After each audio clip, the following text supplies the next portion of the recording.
Cuando la mayoría de la gente piensa en la infancia, piensa en una época de inocencia.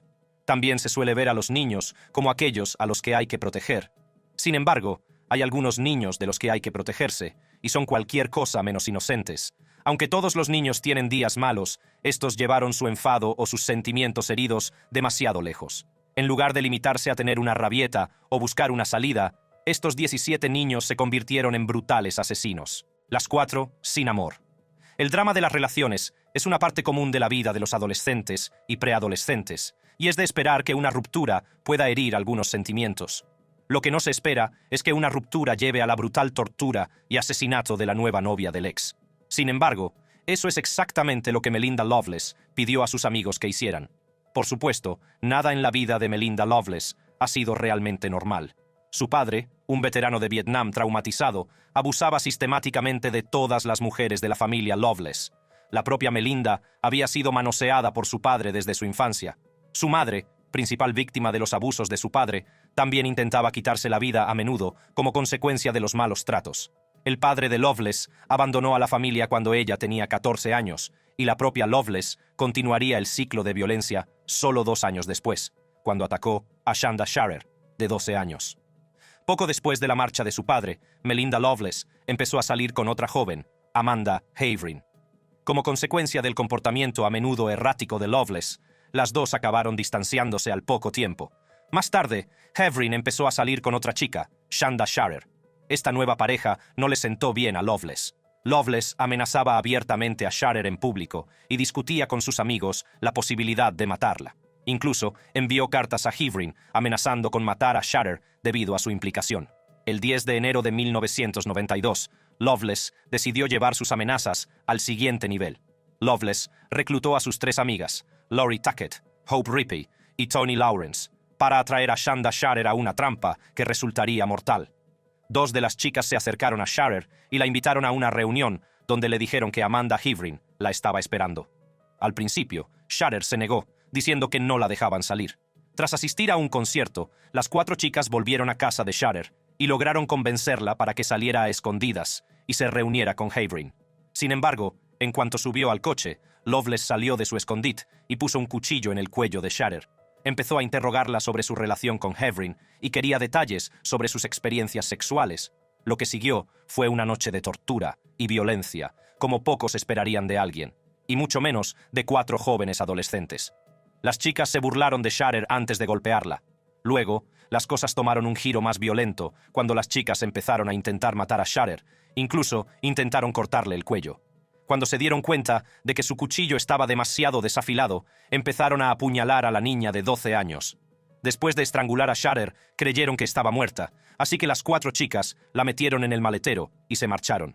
Tras llegar a casa de Lori Tackett, las chicas entraron para asearse cuando oyeron a Sharer gritar en el maletero.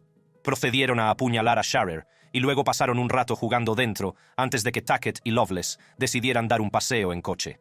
Cuando volvieron a oír que Sharer seguía viva, la golpearon con una llave de cruz. Finalmente, llevaron a Sharer a un campo alejado. Allí, la rociaron con gasolina y le prendieron fuego mientras seguía viva y con muchas heridas abiertas. Sharer sobrevivió a la primera quemadura, por lo que las niñas volvieron a quemarla para terminar el trabajo. Tras quemar viva a la joven, sus asesinas condujeron hasta un McDonald's donde desayunaron y se rieron de lo que habían hecho.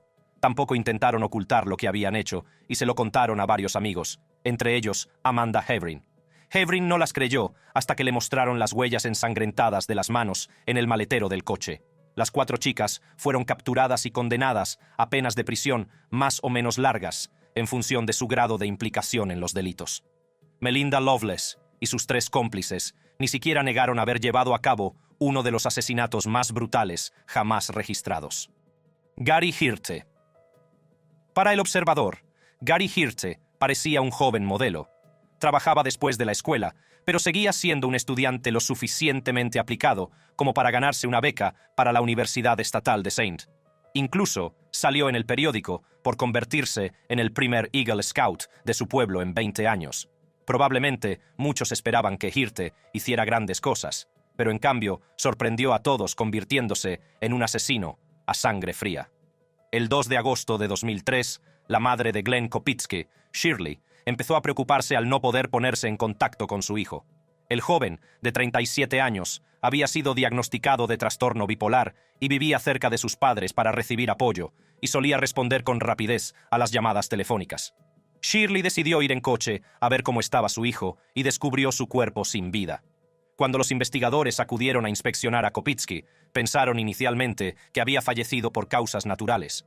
Su puerta había quedado abierta y el calor del verano había hecho que su cuerpo empezara a descomponerse más rápidamente de lo normal. Sin embargo, al examinarle más detenidamente, encontraron una herida de bala en la nuca y varias puñaladas post-mortem en el torso. Mientras la policía intentaba averiguar quién había matado a Kopitsky, Gary Hirte se jactaba de ello ante su amigo Eric Wencelow. Hirte mostró un cuchillo de caza con el que dijo haber apuñalado a Kopitsky, así como las llaves de Kopitsky que Hirte había robado. En aquel momento, Wencelow simplemente pensó que Hirte se lo estaba inventando todo y no le dio importancia como si fuera una broma. Más tarde, Hirte volvería a jactarse del asesinato ante su novia Olivia Thoma. A diferencia de Wencelow, Thoma se tomó en serio las afirmaciones de Hirte y se puso en contacto con la policía. Thoma ayudó a los investigadores en una operación encubierta en la que conseguía que Hirte confesara por teléfono mientras la policía escuchaba. Hirte admitió el asesinato, diciendo que lo había hecho simplemente para ver si podía salirse con la suya. Al día siguiente de la llamada telefónica, Hirte fue detenido en su instituto y llevado para ser interrogado. Hirte afirmó que simplemente se había estado inventando cosas cuando contó a sus amigos lo del asesinato. Sin embargo, en el registro de su casa se encontraron pruebas irrefutables, como las llaves del coche de Kopitsky y una escopeta del calibre 12, que coincidía con las heridas de la nuca de Kopitsky. En un movimiento desesperado, el abogado defensor de Hirte, Gerald Boyle, que también había defendido a Jeffrey Dahmer, alegó que las acciones de Hirte habían sido el resultado de una locura temporal. Afirmó que Hirte se había emborrachado y había tenido un encuentro sexual con Kopitsky, solo para despertarse sobrio y arrepentirse. Boyle afirmó que este arrepentimiento provocó la locura temporal de Hirte, que condujo de vuelta a casa de Kopitsky y lo mató. Según los investigadores forenses, las pruebas halladas en el lugar de los hechos no coincidían con la historia que Boyle había presentado, y no había pruebas de un encuentro sexual entre Hirte y Kopitsky. Parece que Hirte decía la verdad cuando dijo a sus amigos que solo quería burlar a la policía. Boyle creyó que la buena reputación de Hirte bastaría para convencer al jurado, pero se equivocó. Hirte fue condenado a cadena perpetua por el asesinato brutal y aparentemente aleatorio de Glenn Kopitsky. Curtis y Catherine Jones. Curtis Jones fue la persona más joven de Estados Unidos en ser juzgada como adulto, a la edad de 12 años. Fue condenado junto con su hermana Catherine por asesinar a Sonia Nicole Spades, la novia de su padre, y aunque ambos fueron declarados culpables, sigue habiendo dudas sobre el móvil de su brutal crimen. Según la policía, los dos niños se habían puesto celosos de la atención que su padre prestaba a su novia, Spades. Creían que el asesinato era su intento de apartarla de su lado, o bien una represalia contra ella por haberles robado a su padre. Sin embargo, los hijos de Jones contaron una historia muy diferente. Según los dos hijos de Jones, habían sufrido varios casos de abusos sexuales por parte de un pariente de su padre. Curtis había sido obligado a compartir la cama con el hombre mientras se alojaba con ellos, y afirma haber sufrido abusos durante ese tiempo. Catherine también detalló varios casos de abusos por parte del mismo hombre. Los niños tampoco son los únicos que denunciaron los incidentes. Después de que Catherine se escapara de casa, una de sus profesoras dijo que sospechaba que Catherine había sufrido abusos sexuales en casa. A pesar de estas reiteradas denuncias, la agencia que ahora se conoce como Departamento de Menores y Familias de Florida nunca consiguió encontrar pruebas para encerrar al pariente de los niños. Según los niños Jones, tramaron matar a su agresor junto con su padre y la novia de este por permitir que continuaran los abusos sexuales. Spades iba a ser su primera víctima, pero tras dispararle 9 veces con una pistola, los niños se sorprendieron de sus propias acciones violentas. Rápidamente corrieron a confesar sus crímenes a un vecino. Al principio, los niños dijeron que habían disparado a Spades por accidente, pero más tarde admitieron que lo habían hecho a propósito como parte de su plan. En contra de los deseos de la familia de la víctima, los niños fueron juzgados como adultos y condenados por asesinato en primer grado. Puede que estos niños se convirtieran en brutales asesinos, pero muchos creen que fue un error judicial lo que les llevó a cometer sus actos. Los dos vivían en un hogar horrible y no veían otra opción. Sin embargo, incluso ellos se sorprendieron por la naturaleza de sus crímenes. lo que les llevó a abandonar sus planes de asesinato después de matar a una de las 3 víctimas previstas. Philip Chisholm. El 22 de octubre de 2013, Colin Ritzker estaba haciendo lo que cualquier buen profesor haría: quedarse después de clase para proporcionar apoyo adicional a los estudiantes que lo necesitaban. Sin que Ritzker lo supiera, sus buenas intenciones no calaron en su alumno, Philip Chisholm, de 14 años. Mientras que un estudiante de secundaria normal podría sentirse un poco frustrado por tener que quedarse después de clase, Chisholm llevó su ira al siguiente nivel, convirtiéndose en un brutal joven asesino. Mientras mantenía una conversación informal con Chisholm, una táctica habitual que utilizan los profesores para captar a los alumnos reacios, Ritzker sacó a relucir su reciente traslado desde Tennessee. Según otro alumno que se quedó después de clase, Chisholm se enfadó visiblemente por el comentario, por lo que Ritzker cambió sabiamente de tema. Unos minutos después, Ritzker abandonó el aula para ir al baño. Las imágenes de la cámara de seguridad del colegio muestran entonces a Chisholm mirando hacia el pasillo antes de volver a entrar en el aula. Sale de nuevo unos instantes después, con la capucha puesta. También se le puede ver poniéndose guantes. Chisholm siguió a Ritzker hasta el cuarto de baño, donde la estranguló y luego la mató utilizando un cúter. Chisholm también realizó actos sexuales con la víctima, pero hubo discrepancias sobre si esto ocurrió antes o después de su muerte. Chisholm se marchó algún tiempo después, llevándose consigo la ropa interior de su profesora y algunos de sus efectos personales. Poco después, Chisholm regresó con un gran contenedor de reciclaje que utilizó para transportar el cuerpo de Ritzker desde el cuarto de baño hasta el bosque cercano a la escuela. Una vez allí, Chisholm utilizó la rama de un árbol para violar a su profesora antes de dejar que encontraran su cuerpo. Junto con su cuerpo, que según los investigadores fue intencionadamente escenificado de forma sexual, Chisholm dejó una nota en la que se leía: «Os odio a todos». A pesar de ser detenido y encarcelado por el asesinato de Ritzker, no sería el último crimen violento que Chisholm cometiera antes de su juicio. Mientras estaba detenido en un centro del Departamento de Servicios Juveniles de Dorchester, Chisholm intentó reproducir su asesinato agachándose donde los guardias no pudieran verle y acechando a una empleada hasta el cuarto de baño. Una vez en el baño, Chisholm empezó a estrangular a la empleada. Ella consiguió quitarle la mano de la garganta y gritó antes de que él empezara a golpearla. Por suerte, otros empleados del centro oyeron sus gritos e intervinieron antes de que pasara nada. Entre su brutal agresión a Colin Ritzker y su segundo ataque casi idéntico, parece bastante claro que Philip Chisholm seguía siendo un peligro para quienes le rodeaban. Una apelación posterior sugeriría que Chisholm sufría alucinaciones que le dictaban órdenes y que se creía un personaje de anime o manga. Independientemente de su estado, es innegable por sus crímenes que Chisholm era un asesino brutal que podría haber seguido matando si no lo atrapaban. Jasmine Richardson. Cuando solo tenía 12 años, los padres de Jasmine Richardson empezaron a notar un cambio en su comportamiento. Poco después, descubrieron que había empezado a salir con un joven problemático de 23 años, llamado Jeremy Steinke. Ante la gran diferencia de edad, los padres de Jasmine la castigaron y le prohibieron seguir viendo a Steinke. Aunque los Richardson tomaron la decisión correcta como padres, también les conduciría a una trágica muerte. Enfadada por la desaprobación de su relación por parte de sus padres, Jasmine envió un mensaje a Steinke con un vago esbozo de plan. Le dijo que quería que sus padres murieran y que se fuera a vivir con él.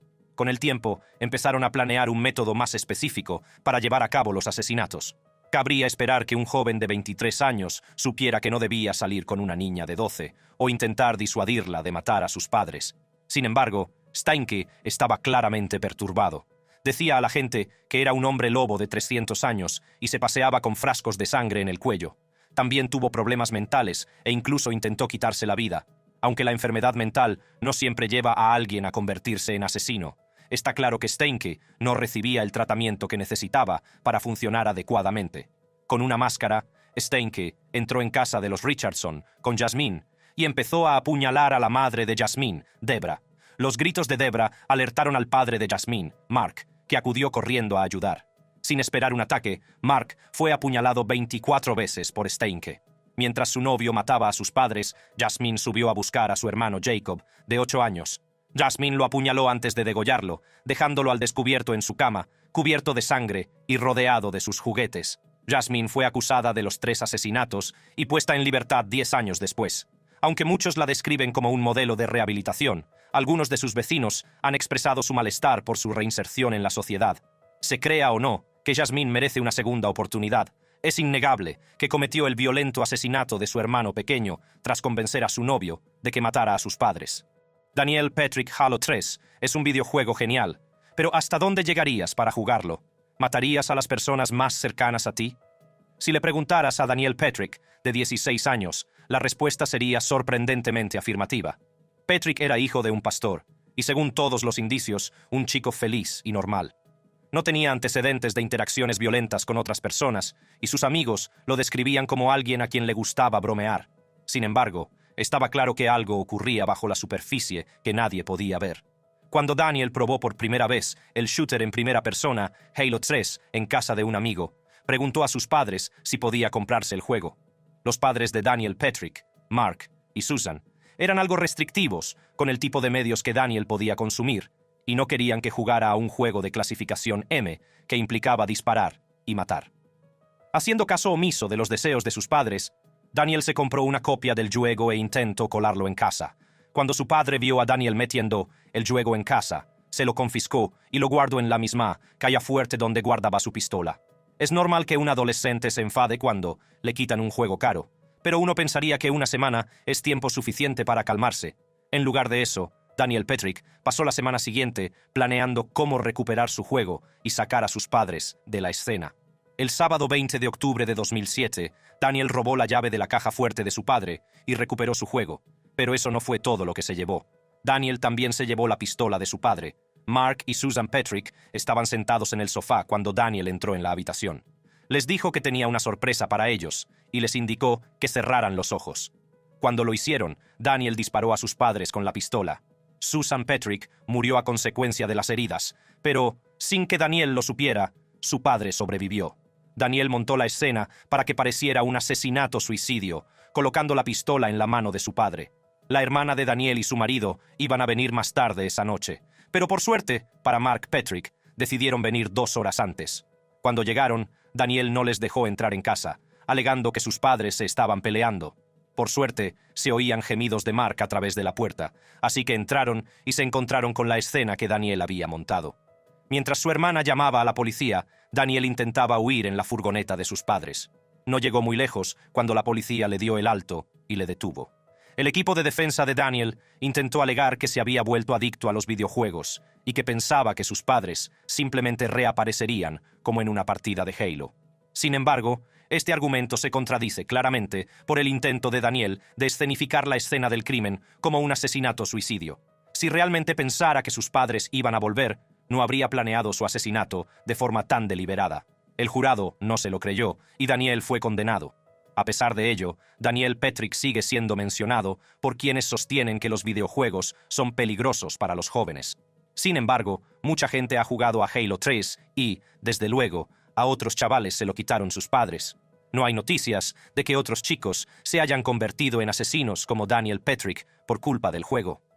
Alyssa Bustamante. El 21 de octubre de 2009, la familia de Elizabeth Olten entró en pánico porque la niña de 9 años no había vuelto a casa después de jugar con una amiga. Sabían que Elizabeth tenía miedo a la oscuridad y que normalmente habría llegado a casa antes de que se pusiera el sol. Llamaron a sus vecinos, los Brooks, ya que Elizabeth había estado jugando con su nieta, Emma Bustamante. Sin embargo, los Brooks insisten en que Elizabeth no está en su casa y que nunca estuvo. Fue entonces cuando los Olten llamaron a la policía. La policía registró la zona, pero no pudo encontrar a Elizabeth. Después de interrogar a Emma, la policía se centró en los otros niños Bustamante. Todos estaban localizados en el momento de la desaparición de Elizabeth, excepto Alyssa, de 15 años. Durante una búsqueda en el bosque entre la casa de los Brooks y la de los Olten, la policía encontró un agujero en el bosque que parecía haber servido de tumba. Cuando supieron que el agujero lo había cavado Alyssa Bustamante, obtuvieron permiso para registrar su habitación. Lo que encontraron fue inquietante. La pared estaba empapelada con escritos de la joven adolescente, algunos de ellos con sangre. Alyssa parecía tener una fijación por la violencia y las autolesiones. Lo más alarmante para los investigadores era una anotación en un diario fechada la noche de la desaparición de Elizabeth. La entrada había sido tachada con tinta azul para ocultar lo que se había escrito inicialmente. Un examen más detenido del diario reveló el inquietante mensaje que detallaba cómo había matado a alguien. Los estrangulé, los degolé y los apuñalé, decía la entrada, antes de calificar el acto de bastante agradable. La cita LOL de Alyssa se lee de forma muy despreocupada para mostrar lo poco que le importaba haber matado a alguien. Aparentemente sin inmutarse por su violento crimen, Alyssa terminó la entrada: «Tengo que ir a la iglesia ahora, LOL». Después de que la policía dijera a Alyssa que habían encontrado su diario, confesó haber matado a Elizabeth Olten. Envió a su hermana pequeña, Emma, a casa de los Olten para recoger a Elizabeth. Cuando volvieron las dos niñas, Alyssa le dijo a Emma que volviera a entrar. Luego cogió a Elizabeth de la mano y la llevó al bosque, donde dijo que había algo interesante que ver. Alyssa condujo a Elizabeth al lugar donde había cavado un hoyo varios días antes. Entonces procedió a matar a Elizabeth de la forma que detalló en su diario. Escondió a Elizabeth en la tumba, cubriéndola con hojas antes de regresar a casa. Lo más escalofriante de todo es que, al parecer, Alyssa mató a la niña simplemente para ver qué se sentía. Al menos, eso es lo que le dijo a su ex amiga Jennifer antes de hacerlo. John Venables y Robert Thompson. Pregúntate, ¿qué edad tenías cuando supiste que estaba mal matar? Es probable que tu respuesta fuera menos de 10 años. Esto es lo que hace que el caso de John Venables y Robert Thompson sea tan fascinante y espeluznante.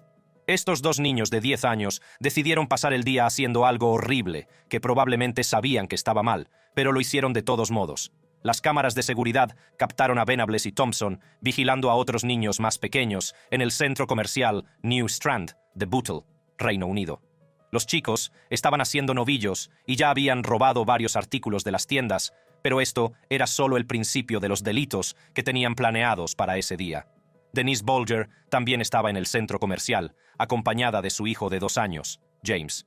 Denise apartó la vista de su hijo solo un momento para pagar a un tendero, y cuando lo hizo, Venables y Thompson hicieron su jugada. Se acercaron y cogieron a James de la mano, alejándolo de su madre y desapareciendo de su vista. Al principio, los chicos dijeron que planeaban sacar al niño a la carretera y empujarlo al tráfico. Al cambiar de idea, Venables y Thompson llevaron a Bulger hasta un canal cercano, donde lo dejaron caer de cabeza.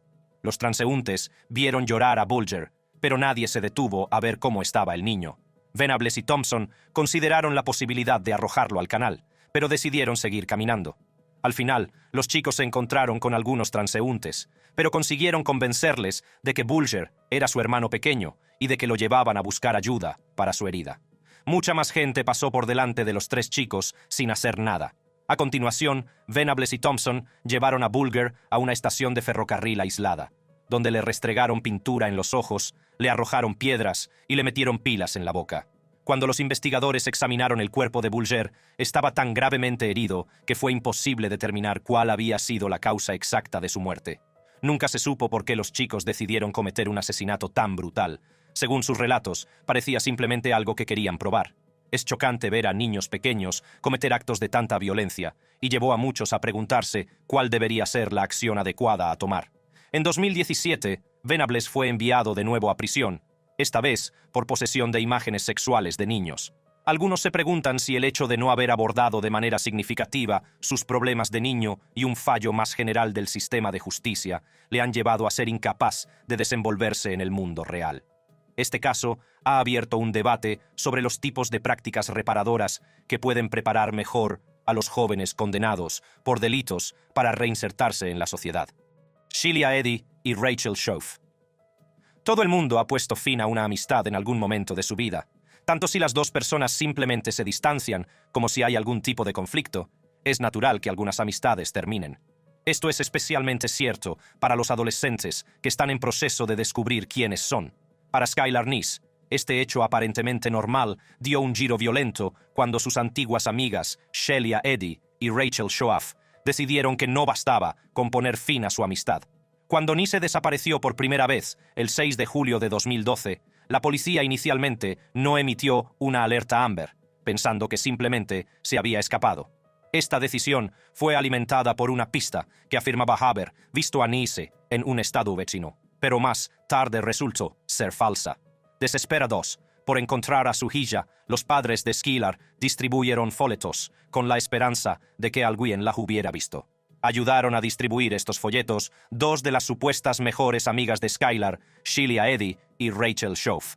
Aunque en un principio afirmaron no saber nada de la desaparición de Neese, Las imágenes de vigilancia revelaron rápidamente que Nise había salido a hurtadillas de su dormitorio y se había subido al coche de Shoaf. Sin embargo, esta afirmó que había vuelto a dejar a Nise, y la investigación se centró en otros sospechosos. Aunque parecía estar libre de sospecha, Shoaf acabó confesando algo sorprendente. Confesó que había planeado matar a Nise junto con Eddie. Cuando se le preguntó por el motivo del asesinato, Shoaf dijo que simplemente ya no les gustaba. Para demostrar que decía la verdad, Shoaf condujo a la policía al lugar donde Eddie y ella habían escondido el cadáver de Skylar Neese. En lugar de dejar a Nise en su casa, como ella decía, Shoaf y Eddie cruzaron la frontera con Pensilvania, donde aparcaron el coche y charlaron un rato con Nise. A la hora que habían planeado, las dos chicas atacaron a Nise. Tras apuñalar a Nise hasta la muerte, las chicas intentaron enterrar su cuerpo. Cuando se dieron cuenta de que no iban a poder, simplemente cubrieron su cuerpo con ramas y se marcharon. Las dos adolescentes fueron posteriormente condenadas a prisión por la muerte de su amiga. A raíz de la muerte de Nise, Virginia Occidental introdujo cambios en su sistema de alerta Amber para solucionarlo. La nueva norma se conocía como la Ley de Skylar y eliminaba el periodo de espera de 48 horas necesario para anunciar que un adolescente estaba desaparecido.